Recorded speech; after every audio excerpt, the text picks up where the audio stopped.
Wrigley Field, a beautiful sunshiny day. This is that moment we've been dreaming about all winter, especially when that snow was flying in January around here. Snowing out here. Yeah, I'd say so. It's really starting to whip out there. Maybe they're cheering for the snow. I think they are. Not to get theatrical, but I mean, how better can you write a script here, for crying out loud? Chicago is a place for all seasons, with teams that symbolize the promise of spring and the chilling challenge of winter. The city's athletic tradition has been molded by a two-fisted spirit.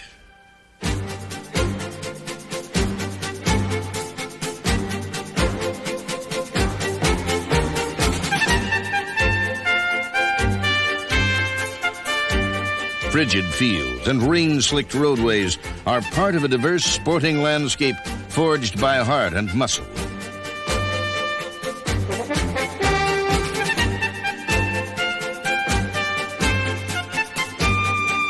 High times, hard knocks, and the heat of battle have produced the great men and great moments that make Chicago's sports history unique. I've always said that Chicago was the greatest city in the world and likely the greatest group of fans that any athlete would want to play for. My kind of town, Chicago is. The Wrigley Building, Chicago is. My kind of town that won't let you down. It's my kind of town. Ball beats the left back. That's it. That's it. Ernie Banks got number 500. The Golden Jet driving it center in on the Ranger defense. Getting set. He may pass or shoot. He drives one. Score! Behold, has broken the all-time scoring record of 51 goals in a single season. Walter Payton becomes the National Football League all-time leading rusher, surpassing Jim Brown, and that's the equivalent to Hank Aaron breaking Babe Ruth's all-time home run record.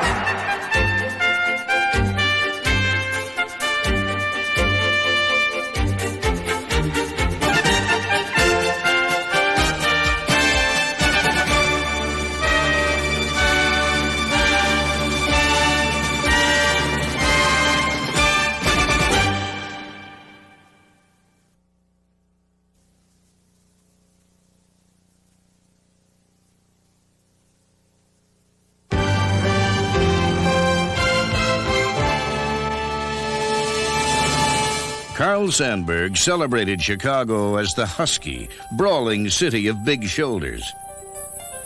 This image could also apply to some of Chicago's greatest sports heroes, men who possess the towering presence of a skyscraper. Men like Dick Butkus, number 51, the toughest tackler to ever tear into a ball carrier.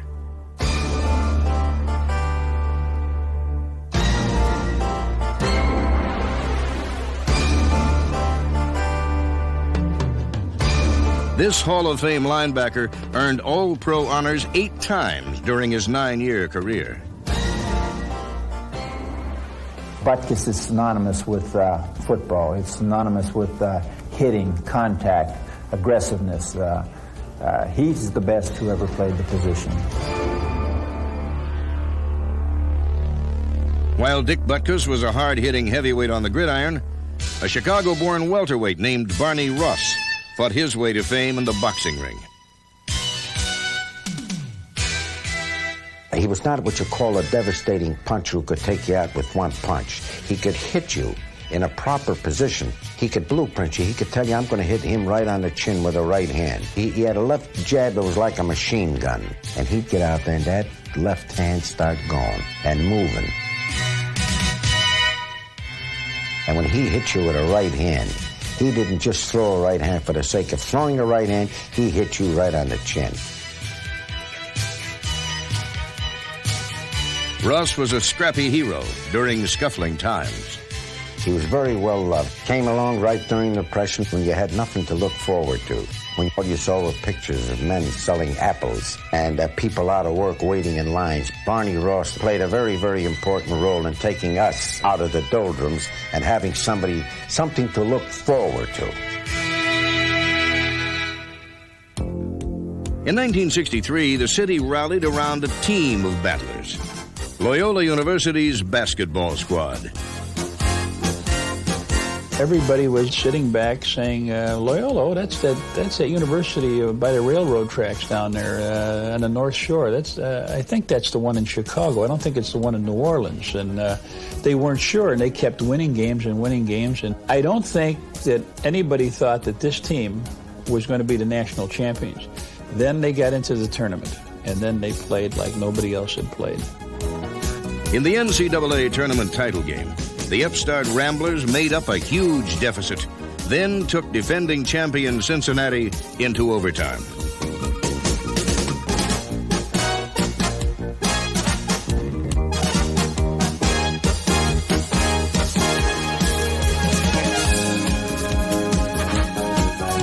After tying the score with 5 seconds left to play, Loyola produced the winning basket as the buzzer sounded. With a stunning 60-58 upset, the Ramblers secured a championship in their first ever NCAA tournament appearance.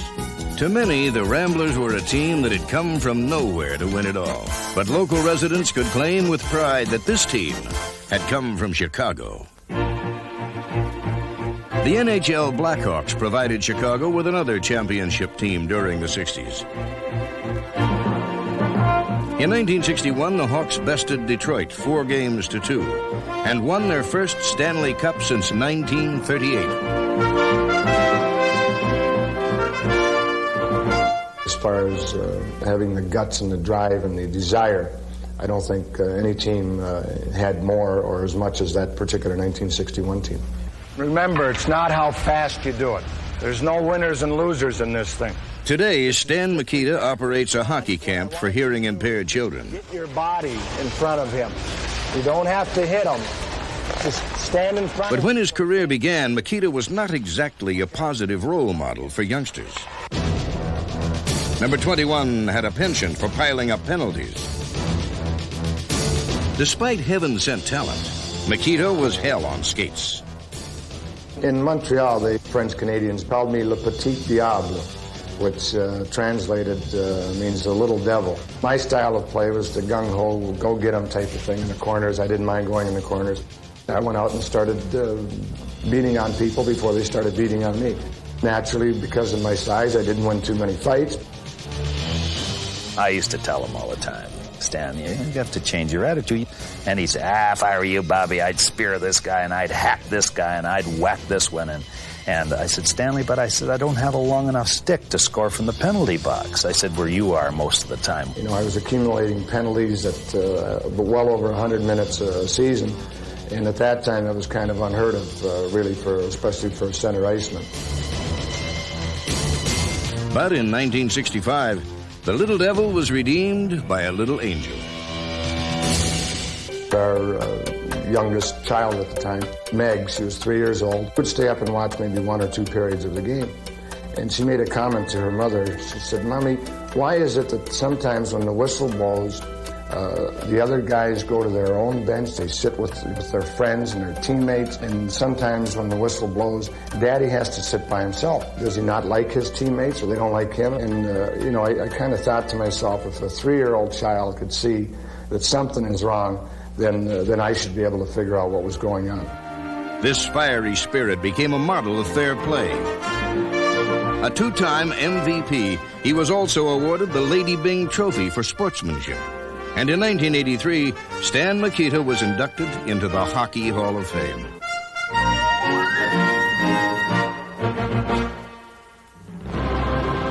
Walter Payton is known as sweetness off the field. But in a Bears uniform, number 34 is no cream puff. For 13 seasons, this fierce competitor has bruised, bounced off, and bowled over those trying to bring him down. I enjoy the contact of the game. That's why I was brought up.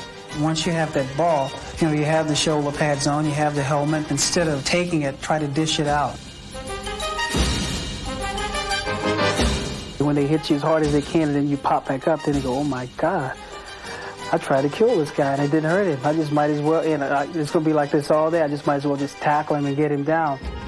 A late season contest in 1977 saw Payton wage a one-man assault against 11 Minnesota defenders. The Vikings were overmatched. On this day, Peyton carried the ball 40 times for an NFL single-game record 275 yards rushing. This was a great moment for Chicago and for Peyton, who would once again enable hometown fans to witness history 7 years later.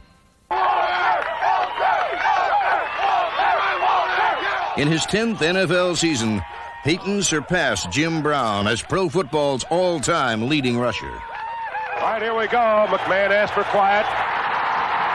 Second play of the second half from the 21-yard line. Walter needs 2 to break the record. Wide to the left is Galt. McKinnon lines up wing to the right. I formation. Quick pitch to Walter. Looking for the record. Cuts back. He's got it. He's out over the 25 to the 26-yard line. Walter Payton becomes the National Football League all-time leading rusher, surpassing Jim Brown on his second carry here in the second half. And that's the equivalent to Hank Aaron breaking Babe Ruth's all-time home run record. And listen to the standing ovation. The motivating drive for me has been for the athletes that have tried, but yet and still have failed to reach that certain achievement.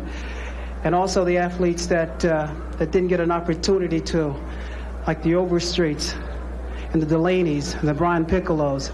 You know, this simplifies what the game is made of. And what I did out there today is a reflection of those guys, because they made the sacrifices as well.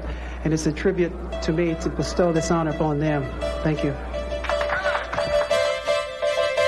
Walter Payton's career is a testament to courage and class.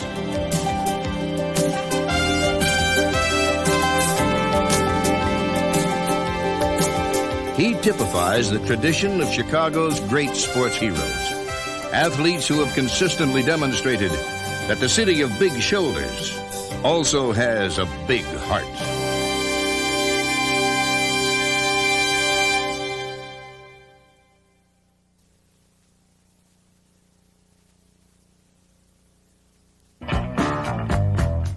To live in Chicago is to experience Mother Nature's foulest moods.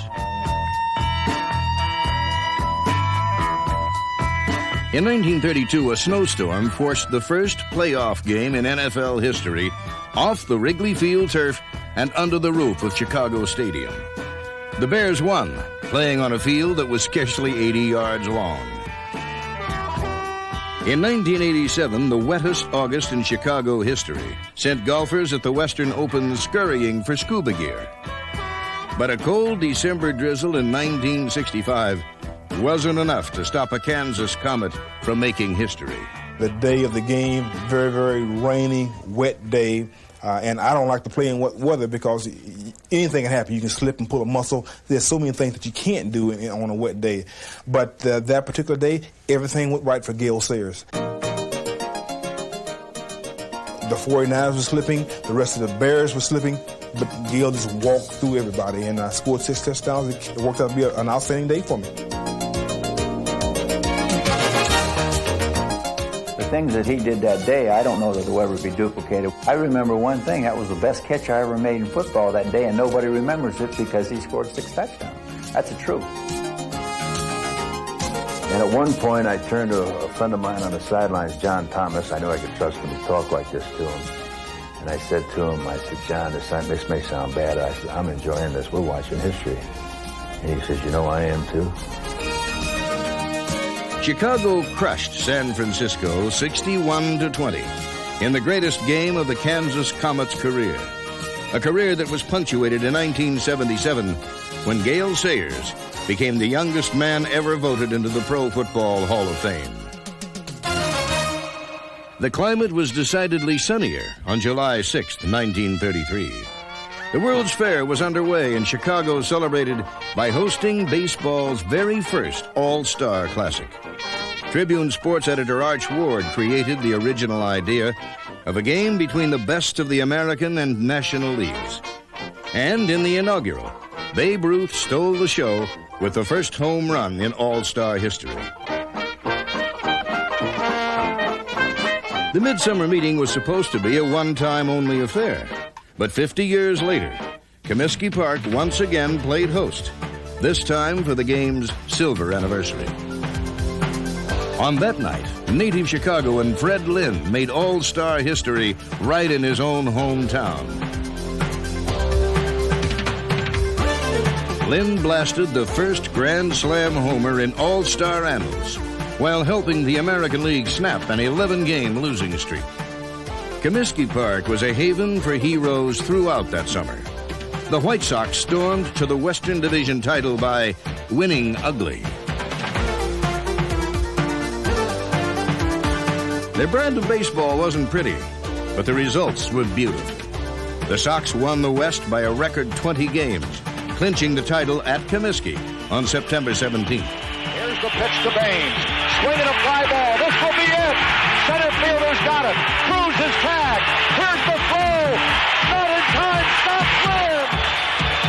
The White Sox have won the 1983 American League Western Division title on a sacrifice fly by Hayes. The Sox have been one of the town's most popular teams.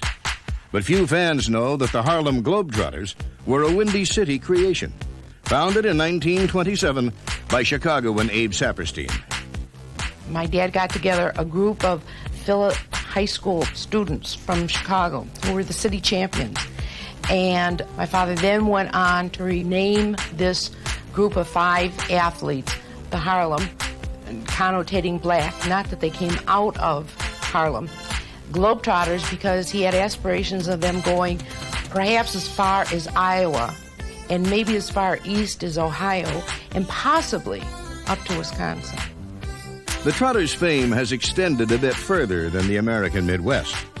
The Clown Princes of basketball are the world's most famous sports team, and Abe Saperstein started it all right in Chicago. The Windy City was also the training site and residence of Joe Louis, a fighter who let his thunderous fists do all the talking. Joe was always in control of his feelings. He didn't express emotion. He was imperturbable. You could never tell much from Joe's expression how he was feeling. It was very difficult in fights. Joe was all business, no expression ever. He would throw 50, 60 punches with no expression on his face. Just a tremendous fighting machine.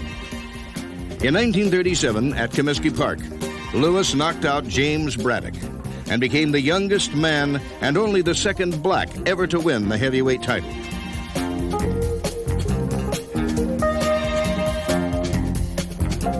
Despite any earlier feelings, racial feelings, most of the people there were Chicagoans, and they were glad to see a Chicagoan win the title. He represented achievement because there were not too many figures that young blacks could identify with. There was an unspoken agreement, as in baseball, that black just couldn't fight for the heavyweight championship, and that was broken. Joe Louis shattered long-held traditions. But at Wrigley Field, the past is zealously preserved in a ballpark where time stands still. There is only day baseball at Wrigley. No light fixtures anywhere. The grass is real. The outfield walls are twined with ivy. The scoreboard is still operated by hand. He swings and misses a changeup. It is the only park where a fan can view the game from his very own rooftop, just as Northsiders watched the Cubs a half-century ago. There's no changes, and I think the people who come there and are Cub fans don't like change, and that's not bad. They like stability in their lives. The people have a stadium. We have a ballpark. And that, I suppose, sums it up pretty well. It's a ballpark. It's a place where you can go and enjoy yourself. You can go out to Wrigley Field on a nice sunny afternoon, and you'll see people out there as their parents and their grandparents did before them. How long have I been coming? Well, I started way back in 1931. So that's a long time ago, before you were even here. Wrigley rooters have seen great sluggers like Hack Wilson, whose single-season home run and RBI records have stood for more than 50 years. The homer in the Gloman, Gabby Hartnett's clutch blast of 1938 that sent Chicago to a pennant, the most famous home run in Cubs history. Wrigley Field was also witness to the '69 Cubs, a team that seemed pennant-bound until bad luck crossed its path. In mid-August, Chicago led its division by 9.5 games. Yet by September, they had been caught and passed by the Miracle Mets. The bitterness of 1969 lingered for 15 years. But in 1984, a new edition of Cubs, led by MVP Ryne Sandberg, were eager to wash away the bitter memories. In that year, we weren't really a favorite. We were expected to finish 5th or 6th that year, and we just turned everything around and made everybody believers. Putting up with people saying the Cubs are going to collapse, the day games are going to kill the Cubs. We had to listen to this for 5 or 6 months, and we just showed everybody that we were a good ball club and that we could win. On September 24th at Pittsburgh's Three River Stadium, pitcher Rick Sutcliffe needed to retire just one more batter to give the Cubs their first postseason berth in nearly 40 years. Jody came over to him and he says, "I want to catch the last strike to the last hitter." And I knew what he meant. I knew he wanted me to strike the last guy out. His name was Joe Orsulak. They only got 2 hits that night, and I think he had both of them. Cubs going to the playoff was going to be a big deal for a lot of people, and that kind of put a charge in me. You know, that was probably the 3 hardest pitches I've thrown in my career.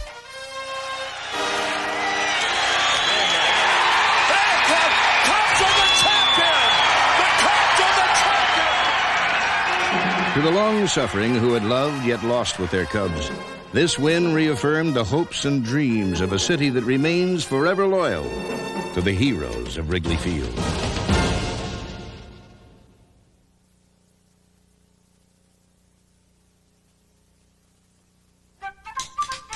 In October of 1906, Windy City baseball fever reached epidemic proportions. The Cubs went head-to-head with their South Side rivals, the White Sox. The Sox, known as the hitless wonders, used pitching and defense to beat the Cubs in the first and still only All-Chicago World Series. The only world championship won by the Chicago Cardinals football team was in 1947 against the Eagles. 30,000 fans in Chicago's Comiskey Park find the weather cold, but the touchdown plays red hot. An Eagle 4th down kick is scooped up by Charlie Trippi, and this trip by Trippi is something. The Cardinals win 28-21. This was to be the Cards' only moment of glory. By the 1950s, they had become the baggy pants buffoons of pro football.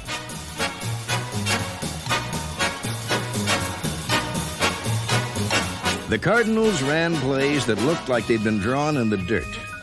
And the dirt they played on wasn't so great either. We played at Comiskey Park in those days, which is the home of the White Sox, so they used to sod the infield. And we had scored a touchdown, so it was on the south end of the field, which was the sodded portion. And Billy Cross went in to hold for Joe Gary. Well, the ball was snapped. Joe goes through the motion, makes a kick, and ref throws his hand up in the air. The stands all yell, and what had happened is that Joe had actually kicked a piece of sod had gone over the goalpost. And Billy Cross, I'll never forget, I happened to be looking at Billy, and the look on his face, because there he is still holding the ball. Comiskey's close proximity to the Chicago stockyards also proved hazardous. If the wind was blowing in the right direction, towards the park, the smell of the stockyards and the fur flying over and that air would be just unbelievable. And we had guys that would be out there practicing, and all of a sudden they're over in the sidelines throwing up and heading for the locker room and everything else because of that horrible smell that was coming in and that fur from the stockyards. It wasn't a bull, but a babe who made history in the 1932 World Series. In Game 3 at Wrigley Field, the Yankees' Babe Ruth, so the legend goes, actually predicted he would hit a home run. Well, I was this one particular time when I went to bat. Charlie Ruth was pitching. Well, I looked down at center field and I floored it. I said, I'm going to hit the next pitch ball right past the flagpole. Well, Many historians still question whether the Bambino really called his shot at all. Fact or fiction, the Babe's brash boast has become part of baseball lore. While Ruth achieved fame for calling his shot, it was 3 shots that gained notoriety for the Blackhawks' Bill Mosienko in 1952. His 3 goals in 21 seconds are the fastest 3 scores in hockey history. In 1917, Cubs pitcher Jim Vaughn dueled Cincinnati's Fred Toney in baseball's only double no-hit game. The Cubs lost. But other Chicago no-hitters had happier endings. In 1960, Don Cardwell, just acquired in a trade, made his very first start for the Cubs. With 2 outs in the 9th, he needed only to retire the Cardinals' Joe Cunningham to achieve baseball immortality. There's a drive on the line to left field. Come on, Moose! He did it! He did it! Oh, fabulous catch! It's a no-hitter! A no-hitter! And what a catch that Morin made! Oh, brother, what a catch he made! No-hitters are rare, but a Rose Bowl berth for Northwestern has happened just once. And only then, thanks to a now-defunct mandate. There was a rule in the Big Ten that you could not go 2 years in a row. And so the year before, Michigan had won. And we started the season in California against UCLA. And playing along, we were going along fine until we met Michigan. And then Michigan beat us. And that's the only game that we lost in the Big Ten. But because there was no repeat rule, we were the ones that got the bid. Nobody was moving the ball, and all of a sudden, Frank Aschenbrenner went out on a 70-yard run, and up to that time, that was the longest run from scrimmage in the Rose Bowl game. The Wildcats won in the last minute on a trick play. Center Sarkisian snapped the ball to halfback Ed Tunnicliffe, number 15, who ran away from a misdirected Cal defense. It's a direct pass between the center's right leg to the right halfback. In all the time that I ever played football, that is the one time I believe I was more nervous than ever because I had to make that snap. The Wildcats won 20-14. In what remains to this day the only bowl game in which Northwestern has ever played. But the most incredible Chicago sports moment occurred in 1927 at Soldier Field, site of the World Heavyweight title rematch between new champion Gene Tunney and dethroned slugger Jack Dempsey. Boxing's first $2 million battle was not without controversy. A pre-fight dispute regarding referee selection grabbed early headlines. Dave Barry was not slated to referee the fight. One Davy Miller was. And for some reason or the other, the Tunney people felt that if they had Davy Miller in there, he would be favoring Jack Dempsey all through the fight. And so Dave Barry was named the referee. Rumors persisted that local racketeers had tried to fix the fight. Rumors that were never substantiated.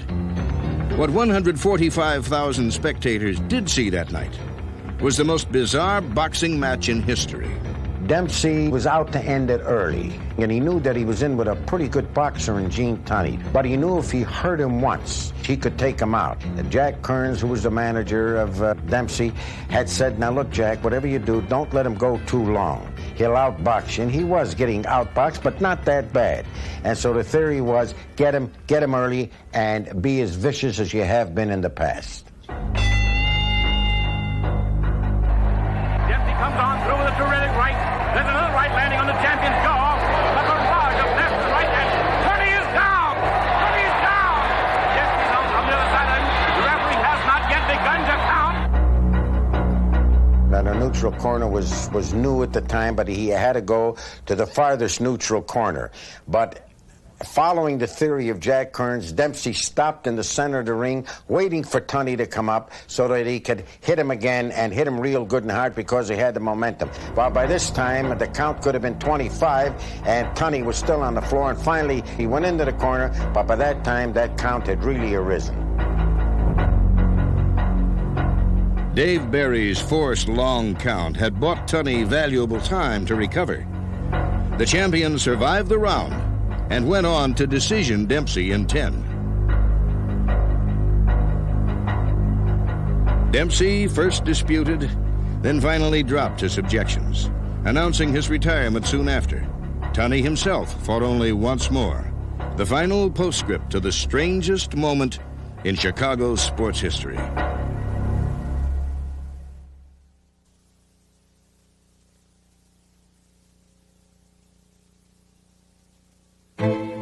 Bill Veeck skillfully pitched the joys of baseball to Chicago. His salesmanship and showmanship were pure genius. Veeck was certainly a genius at merchandising. He believed in the fun of the old ballpark theme, too. That's what it was all about. Veeck was famous for the weird, wild promotional ploys that he devised during 2 separate stints as White Sox owner.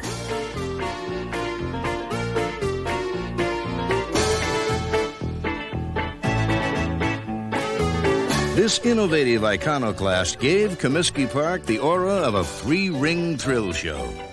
He enjoyed the circus atmosphere if he could create it. But don't ever forget one thing about Veeck. He knew as well as anybody that there's no substitute for winning. In 1959, Veeck had a winner, the Go-Go Sox. This was a team of scratch hitters and speed demons who torched opponents by burning up the base paths.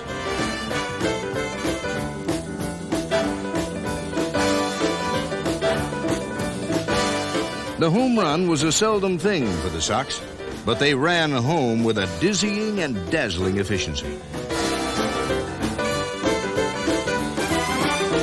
When the dust settled on the 1959 season, the White Sox had won their first American League pennant since 1919.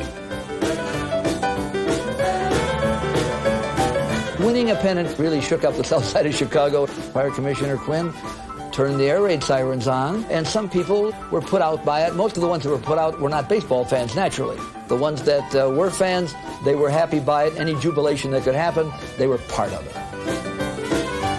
Bill Veeck did not build the 59 Sox, but he nurtured them with a passion for baseball that made him one of the sport's most imaginative entrepreneurs. I guess I have seen everything in this country. Yosemite, Old Faithful, the Grand Canyon, and the most beautiful thing is a ballpark filled with people. The horizon is a basketball arena filled with people, thanks to Coach Ray Meyer, whose emotions and energies propelled DePaul into national prominence.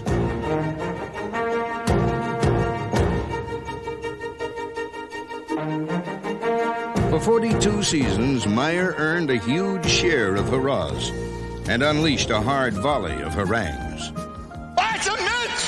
What's that? You did the same thing again. When he called switch, you were coming back like this with the head down. There's Bird over there. You'd be in a help position. The ball's here. You backpick. Don't stay there. You're killing us underneath.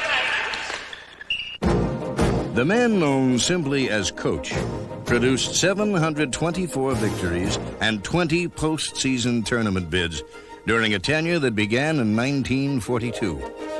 3 years later, the Blue Demons won the NIT championship. Their star was Big George Mikan, number 99. When he first started at DePaul, he was not a well-coordinated athlete. We did a lot of things with George. I even hired girls to teach him how to dance that would give him some rhythm. I had the boxing coach teach him how to punch a bag. I made George do so many things. Afterwards, I used to feel sorry for him. People pitied the Blue Demons when they faced favored UCLA in the NCAA Far West Regionals. At stake was Coach's first ever trip to the Final Four. I didn't think we had that much of a chance against them, but when we started the ball game, it was a very fast running game. And I think of all the teams that played for me at DePaul, that team for 20 minutes was the best team I've ever seen on the floor. We passed the ball. It was just beautiful to watch. I think that game was probably the best one I've ever coached. In fact, I got the biggest kick out of that one because I had gone to those conventions for years and looked up and saw the 4 coaches up there, and I'd say, oh, well, maybe someday I'll be up there. And here I was, up with the 4 winning coaches, and I enjoyed that. George Halas was more than a coaching wizard. He was a visionary whose genius helped create the National Football League. I'm George Halas. In 1920, I met with 10 other owners in an automobile showroom in Canton, Ohio, to form this organization, which is now known as the National Football League. We had great confidence in our game even then. We played in open fields and bleachers much like this training camp. It wasn't until 1925 when Red Grange, the fabulous Red Grange, joined the Chicago Bears, and we had our first grade crowd. George, when I met him, was his own press agent for the Bears. He did his own coaching. He played right end. He signed the players. He did his own scouting. He ran the concessions. He was the guy that looked out for the police and everything at Wrigley Field. He was a one-man gang. I remember my first trip to Washington, D.C., Senator McKinley called George Halas and myself and invited us to go to the White House. And the senator introduced us as George Halas and Red Grange with the Chicago Bears. And I remember President Calvin Coolidge's remark. He said, "Young men, I'm glad to know you." He said, "I always like animal acts." But eventually, the Bears became well known in houses all across America for a bruising style of play, typified by runners like Bronco Nagurski. Devastating defense also was part of a mighty mystique fueled by Papa Bear, who fired up his team to fever pitch for the 1940 championship against Washington.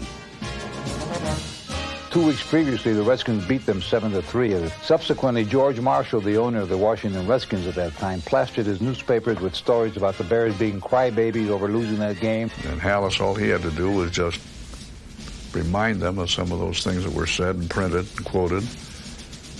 And after that, the ball players took over. The game's very first play from scrimmage featured split-end George Wilson's famous 2 for the price of 1 block. After Bill Osmanski's 63-yard score, quarterback Sid Luckman helped shape the most lopsided rout in NFL history. In the third period, the Bears ran 3 interceptions into the end zone. On this day, Chicago reigned supreme by unleashing a thunderous torrent of touchdowns that never subsided. With a 73-0 victory, the Bears earned the legendary tag, Monsters of the Midway.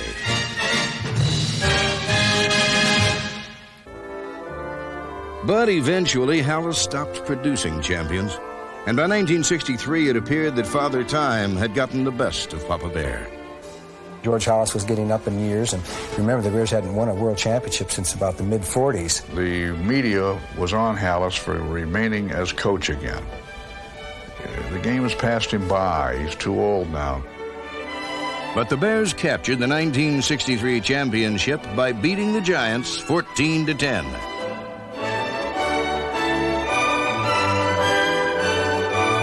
On this wicked winter afternoon, Halas added one more glorious chapter to a myth that will be forever frozen in time. Now, all of a sudden, from a senile old man at the age of 69, suddenly he is now a veteran genius. I know that had to be one of the greatest, most satisfying moments George Halas ever had in his life. George Halas was the Windy City's own Merlin, a wizard with a magic touch who earned himself a hallowed place in the Hall of Fame and in the pantheon of professional sports. There would be no football league today had it not been for George Halas. There's no doubt about it. Just being a part of the growth of the National Football League, that to me is the greatest thrill or event in my life.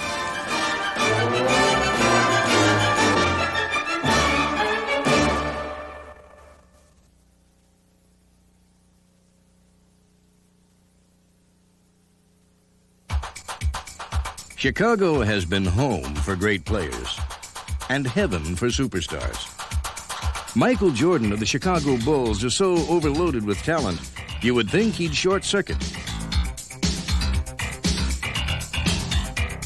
There's not one game that I've covered Michael Jordan that he didn't bring me out of my seat. Every game he does something that is just almost brand new.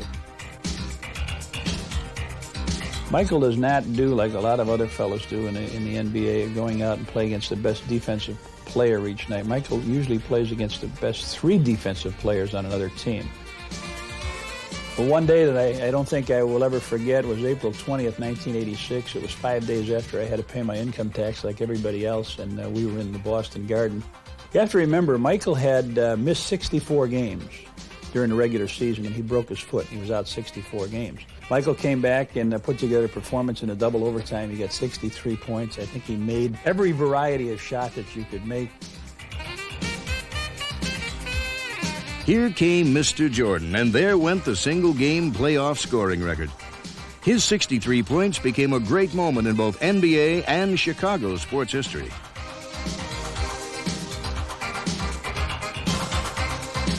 Another star who not only stood center stage, but was center stage, was Bobby Hull. There's a new hero on the international sports scene, Bobby Hull. Bobby broke the old record that stood since 1945 by netting more than 50 tallies in a single season. Hull eases himself near the net to grab the opportunity set up by Stapleton. It's number 53 for Bobby Hull. You might say he's skating his way into the Hull of Fame. I know when I sat on the bench and he would pick the puck up behind our net, now he starts going and trying to get into full stride. And when he hits the blue line, he's in full stride. It was just poetry in motion, the way he was moving. Something special is happening at that particular point. And when your own teammates happen to get up off the bench, I know I did, and then you look at the opposition bench and they're also standing, that's what made Bobby Hull exceptional. Hull possessed matchless physical skills.